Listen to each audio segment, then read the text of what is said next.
Rastan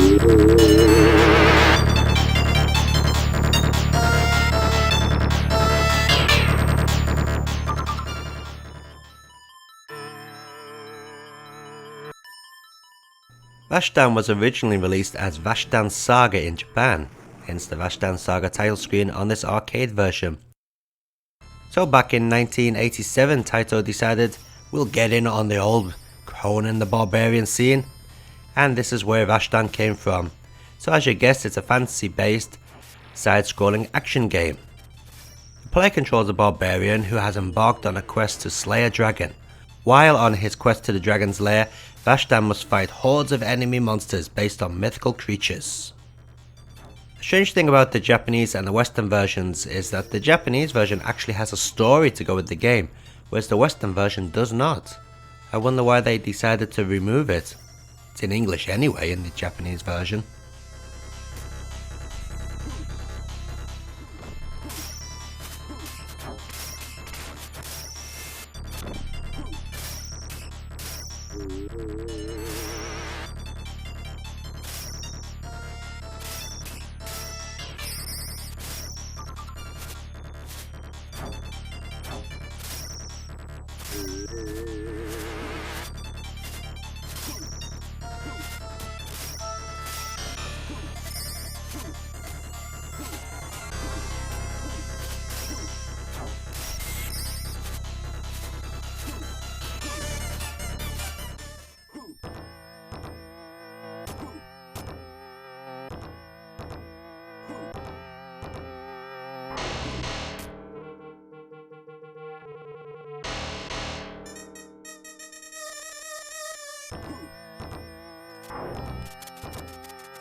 So here we go with the Japanese Master System version of the game.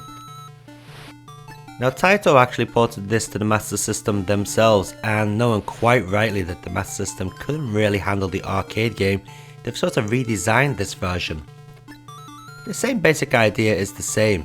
You take control of the barbarian and you make it from point A to point B, but a lot of the levels have been redesigned. Also, you can see here when you touch the water you don't die instantly like you do in the arcade version.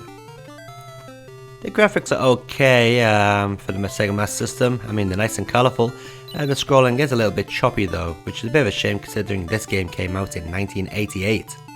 The port does retain all the different weapon power-ups, mind you, and it does stay sort of faithful to the arcade creature designs.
Okay, here we go with the Game Gear game, and yes, you've guessed it, it's identical to the Sega Master System game.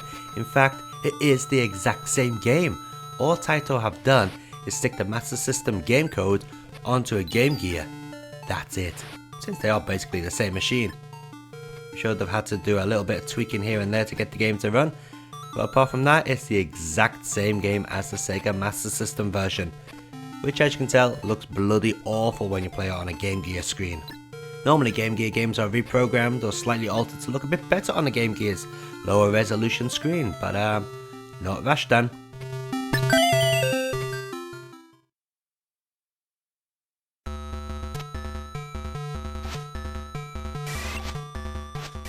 The MSX version was actually ported by Taito themselves, just like the Sega Master System and Game Gear versions. As you can see, the game doesn't really scroll. That's mainly because the MSX is awful when it comes to scrolling.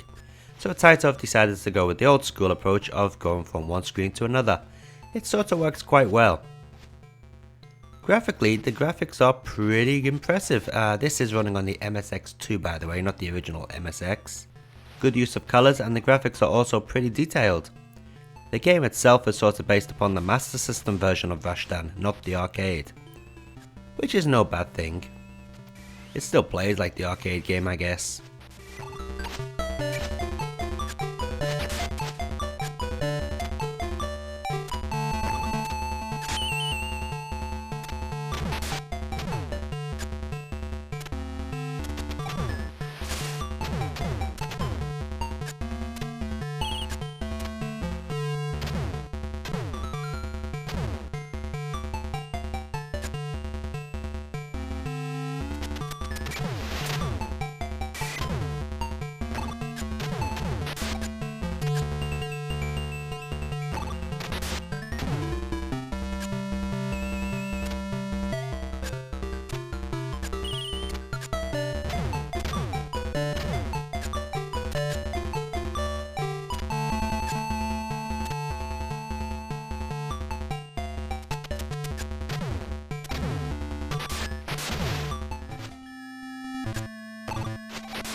Hey, look, Sylvester Stallone is on the title screen of the Amstrad version of the game. Yeah, I didn't know he was in this game.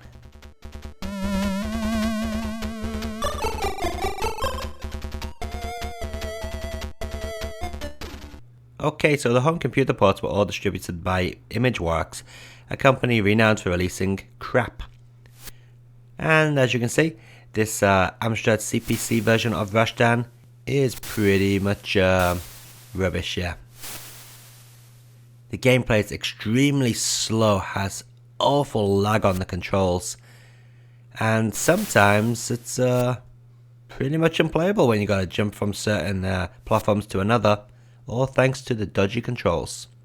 It does have one redeeming feature though, at least the graphics are lovely and colourful, but apart from that, the game is terrible.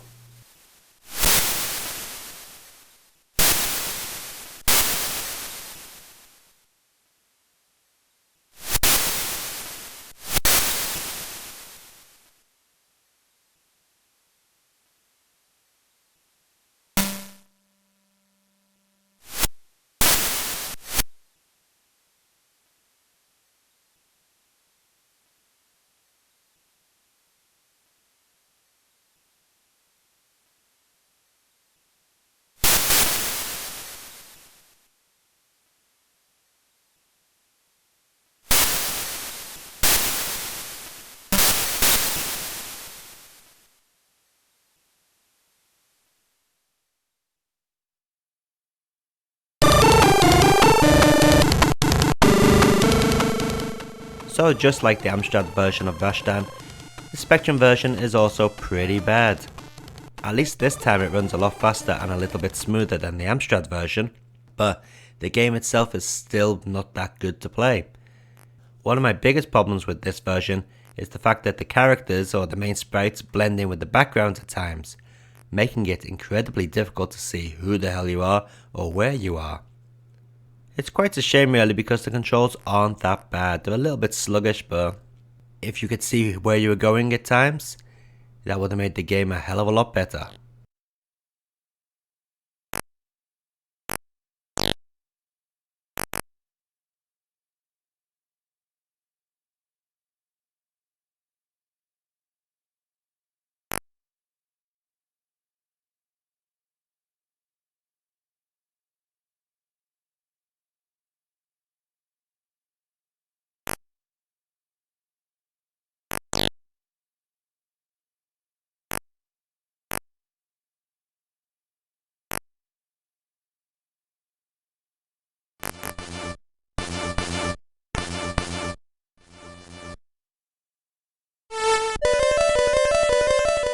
While the Commodore 64 port may have the worst looking title screen, it is actually the best of the home computer ports.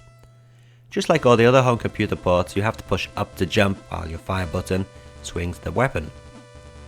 The game is actually extremely good to play though. I mean, it may seem a little bit slower than the Spectrum version, in fact it seems a lot slower than the Spectrum version, but it's smooth and the controls are really sharp. In fact, for the Commodore 64, this is actually quite impressive.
This Microsoft DOS version was actually handled by Nova Logic, who for some reason got hold of the licenses for a few Taito arcade versions, including the awfully done Operation Wolf. Surprisingly though, this version of Rastan is not that bad. It's pretty good. The audio is terrible, or at least the audio on this version is terrible. And despite the colors being used, the graphics are pretty reasonable. In fact, overall, the game is not that bad, especially for an early DOS game.